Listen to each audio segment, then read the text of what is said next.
Азаматтар мен кәсіпкерлердің қосымша шығындарын азайтамыз деп отырмыз.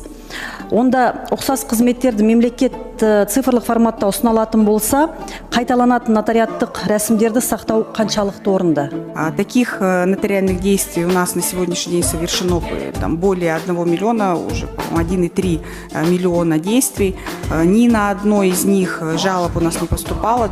Әділет вице-министрі Ботагөз Шаймарданның қызы қарындасыма ағалық ескерту жасайын деп едім.